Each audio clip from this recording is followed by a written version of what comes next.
Subscribe करें और देखें एक दिल दहला देने वाली हॉरर स्टोरी। बिना घबराए बेल आइकॉन प्रेस करना ना भूलें।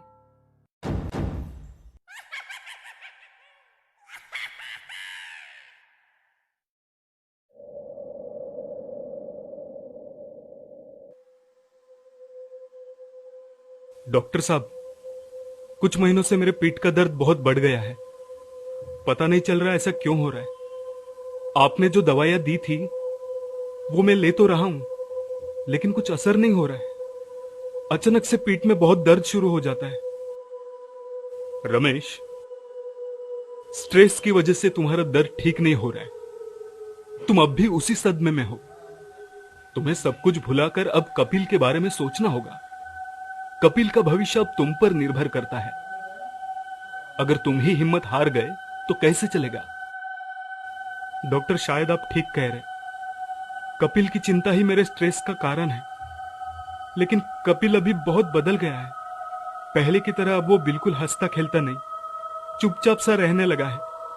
पढ़ाई तो मन लगाकर करता है, स्कूल भी वक्त पे जाता है, खाना भी वक्त पे खाता है। लेकिन न जाना वो मुझसे अब दूर दूर रहने लगा है, और वो उसके बारे में कभी जिक्र भी नहीं करता। वक्त सबसे बड़ा मरहम है रमेश। उसे थोड़ा वक्त दो, वो धीरे धीरे सब भुलाकर फिर से पहले जैसा हो जाएगा। भगवान पे भरोसा रखो, वो सब ठीक कर देंगे। ये मैं कुछ दवाइयां लिख के दे रहा हूं, इससे तुम्हें राहत मिलेगी। शुक्रिया डॉक्टर। 12 साल का कपिल उसके पिता रमेश के साथ रहता है। कपिल बहुत होशियार बच्चा था। स्कूल में, स्पोर्ट्स में, सभी में होशियार होने के साथ ही वो बहुत समझदार भी था। लेकिन कपिल के इसी स्वभाव के कारण उसके पिता रमेश को उसका ये बिहेवियर दिन ब दिन अजीब सा लगने लगा था। और वो इसलिए क्योंकि हाल ही में कपिल की मां का देहांत हो गया था। लेकिन कपिल को इस बात का जरा भी अंदाजा नहीं था। वो इतना समझदार था कि उसने अपने पिता से कभी जिक्र तक नहीं किया कि मां कहां है।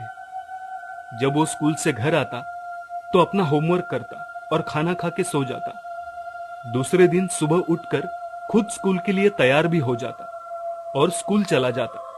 कुछ दिन ऐसे ही होता रहा। लेकिन एक दिन रमेश से रहा नहीं गया और उसने कपिल से पूछा, बेटा कपिल, मैं तुमसे कुछ पूछना चाहता हूं। बोलो पापा। लेकिन तभी रमेश की पीठ में फिर से बहुत तेज दर्द होने लगता है। कपिल पूछता है, पापा क्या आप ठीक हैं? हाँ बेटा, मैं ठीक हूं। अब तो मुझे आदत सी हो चुकी है इस पीठ दर्द की। काम की वजह से होता होगा शायद। वो सब छोड़ो, मैं तुमसे ये पूछना चाहता था कि तुम्हें मां की याद नहीं आती? क्या तुम्हें मां घर में ना होने का एहसास भी नहीं होता? हाँ, जब मां काम पर जाती थी तब कभी कभी अकेलापन महसूस होता था, क्योंकि बहुत बार तो वो शाम को भी जाया करती थी ना। लेकिन अब तो ऐसा नहीं होता।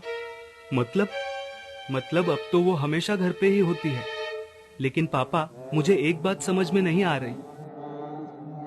मां हमेशा आपकी पीठ पर क्यों बैठी होती है? इससे तो आपके पीठ का दर्द और बढ़ जाएगा ना। ये सुनते ही रमेश के होश उड़ जाते हैं। उसके पसीने छूटने लगते हैं। डरते हुए वो पीछे पलटकर आईने में देखता है।